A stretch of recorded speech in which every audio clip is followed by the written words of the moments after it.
Howdy, this is PhantomStrider. Here in modern day, with animation budgets now through the roof, familiarity can be a safer bet for shareholders. As a result, we've gotten our fair share of reboots, both on cinema and on TV. But fortunately, amongst all these reboots have come some inspirational reimaginings of already time-honored cartoons, as well as some reboots that are so puzzlingly bizarre that they seem to more closely resemble a nightmarish string of subconscious thought. So let's check out some blasts from the present and past as we check out the top 3 weirdest and best cartoon reboots. The third weirdest cartoon reboot is Powerpuff Girls Z. Japan has that innate power to make anything strange. So Cartoon Network Japan got hold of Powerpuff Girls, an already pretty weird show. And they of course said, "Ooh, we can make it even weirder." A curiously freaky, slightly perverted version of the show soon followed. Powerpuff Girls Z is one of those cartoons where people will often say to me, "Wait, that cartoon actually exists? I thought I just imagined that during a weird hallucinogenic daydream in math class." But the show isn't nearly as cool as you might have daydreamed it to be. It's more like a ho-hum Sailor Moon parody, brought to us, ironically, by one of the original directors of Sailor Moon. Interestingly, the Powerpuff Girls are teenagers in this version. The characters just make no sense. Mojo is just a randomly yelling, oversimplified parody of himself, lacking any of the tact or charm of the original. And the Powerpuff Girls dialogue also makes zero sense. Say hello to Mr. Yo! Bursting Bubbles! I'll hit a homer! In fact, the entire first episode mostly consists of Mojo, Blossom, and Bubbles floating around the screen like broken screensavers, continually yelling in this dull yet melodramatic tone. You're washed up, Mojo! Basically, picture all the stupid, annoying parts of the original Sailor Moon series, without any of that charm or emotional development, or style for that matter. Here in anime Townsville, Blossom gives us the amazing power of Yo-Yo. Bubbles, of course, gives us the power of Bubbles, and Buttercup gets a hammer, because I guess that's very relevant to Buttercup's character. This is weird. The saddest part is, when you put the idea of Powerpuff Girls Z on paper, it sounds amazing. An even more fast-paced, action-packed anime DBZ version of Powerpuff Girls? Sign me up! Yet when I saw it, I ended up thinking, what have I wished upon the world? My enthusiasm just fizzled out as I realized this show kinda sucks. It feels more like a wild, nonsensical culmination of anime cliches that happen to have characters that look like the Powerpuff Girls. I still found it more interesting than Powerpuff Girls 2016, but I find Moldy Tofu more interesting than Powerpuff Girls 2016, so it's not exactly high praise. And the third best cartoon reboot is Scooby-Doo Mystery Incorporated. As much as I hate to admit it, I was completely blown away by this show.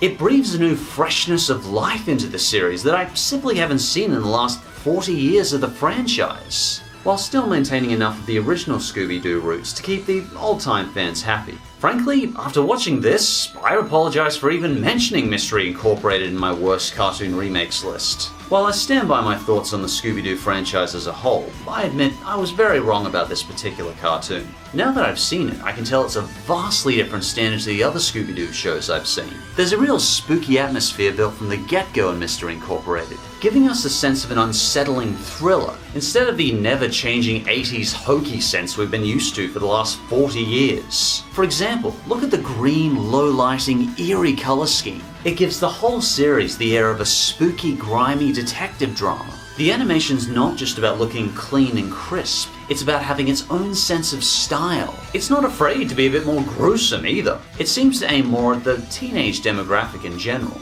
This Scooby-Doo reboot actually realizes we're in post-2015, a time where we appreciate a hint of cynicism and self-awareness to our cartoons. Wouldn't it have been easier and more legal to sue him? Are you kidding? Lawyers take forever. Mystery Incorporated builds its own sense of style in these characters, completely rewriting them for the modern day, while still sustaining the essence of charm the original characters had. For example, Fred, the most boring 80s cliché in the world, has become far more of an intriguing, emotionally driven, three-dimensional character. Just yesterday, I entered one of my traps in the district science fair. It was rejected for not actually having anything to do with science. In Mystery Incorporated, it's like they actually tried to make each character a complex, intricate, real person, driven by motivations beyond being hungry, scared, smart, or a dog. Well, Shaggy and Scooby still haven't evolved as much as I'd like. But fortunately, the characters around them really help color the world like never before. Scooby-Doo Mystery Incorporated is an exceptional amalgamation of modern-day writing and retro, all brought together with a sense of style, spookiness, and darkness. This series honestly shows more effort than the franchise has ever shown to its audience in the past 40 years. As much as I'm not a fan of Scooby-Doo in general, I can heartily recommend Mystery Incorporated. And the second weirdest cartoon reboot is Adventures of Sonic the Hedgehog. Try and picture something for me. Imagine if the Roadrunner cartoon is the equivalent to a well-cemented wall of bricks. Now imagine the Sonic cartoon being the equivalent to that, except the builders were trained monkeys who just threw the bricks into a crumpled pile and slathered cement over the top, hoping for the best. I know I've discussed it before, but I just simply can't say enough about this truly fascinating train wreck. I just get such genuine enjoyment from how hilariously stupid, ill-conceived, insane, and bizarre this series is. I think what makes Adventures of Sonic the Hedgehog so fascinating is, episode to episode, I never have any idea where each episode is going to go, ever. While Sonic Boom also tries to keep its viewers guessing, it's actually constrained by its good writing. Adventures of Sonic the Hedgehog has no such constraints. Its abysmal writing and animation are able to go on random tangents, writing and animating whatever the hell the creators felt like in the moment. Sonic might go into space, back in time, join the Olympics, go to fricking fairy tale land. Hell, he might just marry Robotnik in an episode. I'm sorry, I'll just never get over that part. This cartoon's a fascinating disaster of animation and writing, all mixed with the charm of Jaleel White's 90s happy-go-lucky tone. Fast work. Yeah, the superintendent was even faster with his permission. Sonic and Tails spend most of the cartoon wandering and running around in the horrendously animated world of Mobius, interacting with even more appallingly drawn monstrosities. Adventures of Sonic the Hedgehog was loud. It had no substance, no effort, no highbrow humor whatsoever. Yet despite all this, there are few cartoons I can claim have given me so many laughs over so many years. And the second best cartoon reboot is Voltron, Legendary Defender. This time, picture Power Rangers done to an epic scale by the creators of Avatar: The Last Airbender, with a sense of military finesse backing it up, rebooting into something amazing, what was originally to me just an okay cheesy mecha space cartoon. What's neat is when you compare them, you can actually see the original faces carefully remade into modern form from the original cartoon. Well, if this thing is the weapon they're coming for, why don't we just, I don't know, give it to them? Maybe they'll leave us alone. Sorry, Lion, nothing personal.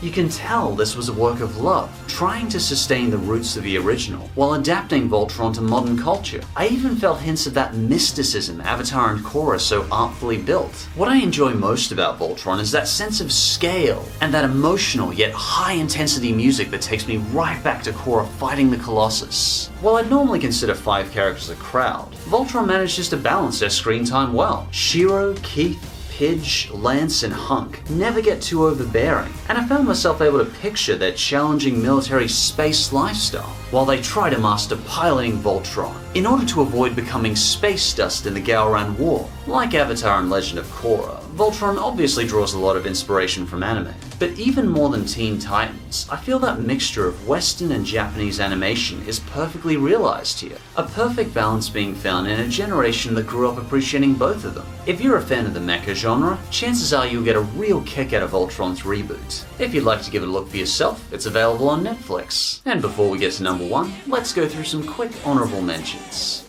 My Little Pony: Friendship is Magic. I think many would agree this is among the most polished, sophisticated cartoon remakes we've ever gotten on television or the web. But I've talked about Friendship is Magic a few times, so I decided to give it a skip for this list. At this point, most people know Friendship is Magic exists, and they know whether it's their cup of tea or not. Thundercats 2011. While I've never seen the original show, I didn't feel like I needed to after seeing this one. The kingdom of Thundara is massacred by the lizards commanded by the ancient Mum-Ra. So Prince Lion-O must seek out the Book of Omens, which apparently might have the power to defeat Mum-Ra. I'm sorry, that's a really weird name. It's another animation that was heavily anime-inspired, with a nice refreshing batch of grit and action. It's a shame it was cancelled after one season, despite positive reviews. Anyway, on to the number ones.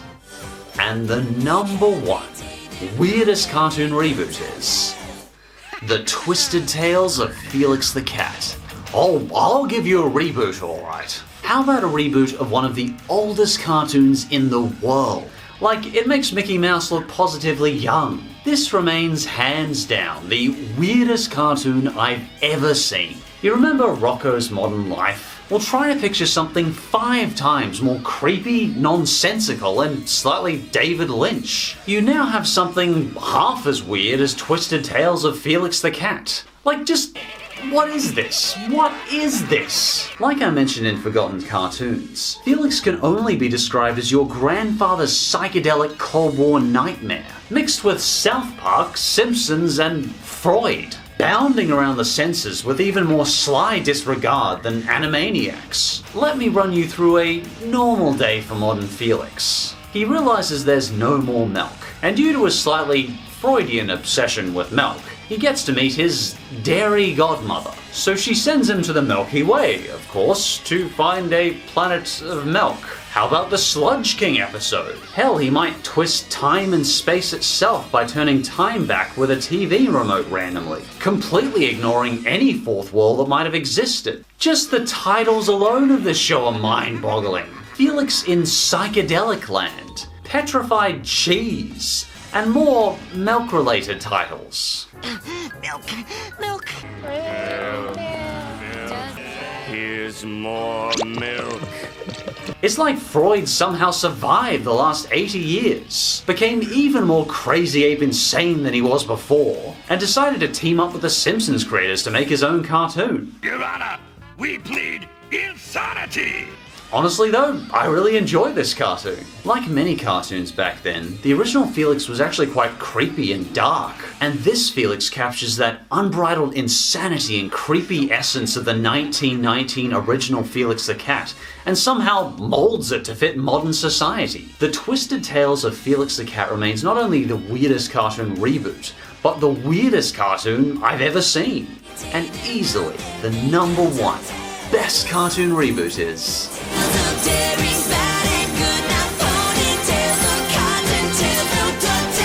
Ducktales 2017.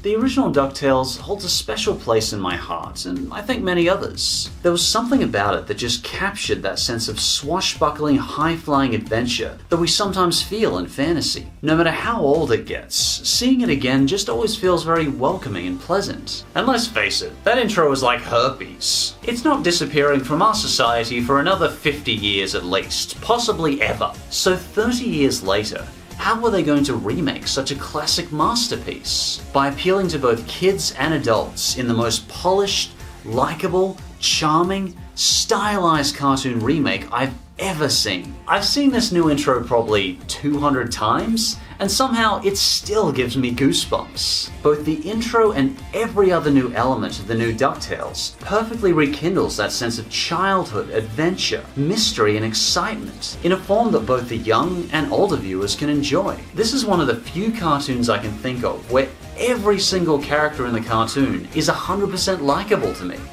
That was incredible! Webby is probably my favorite character. I just smile whenever she comes on screen. Webby has been transformed from that cutesy 60s Disney stereotype to a wild, socially awkward, and sometimes dark and unpredictable, but very endearing character. Donald's his traditional wild, easily tempered self, but still a well-meaning, caring uncle to his nephews. I miss them so much, but we need this drama. What I liked particularly about Donald in this one is he's given more of a starring role, as you'd want. He often now participates in the adventures. Launchpad still retains his positive old happy-go-lucky nature with his usual talent, or lack thereof, for piloting giant dangerous aircrafts. Since when is Launchpad a pilot? And Scrooge is, well, Scrooge. His usual crotchety, ambitious, gold-loving self. He's a millionaire, yet he's so frugal that he hesitates to spare a buck, and mixes up his nephews in all sorts of crazy adventures. Huey, Dewey, and Louie originally were fairly interchangeable, but here, each of the boys stand out on their own as separate people by their own demeanor and personalities. Who's the evil triplet? Louie.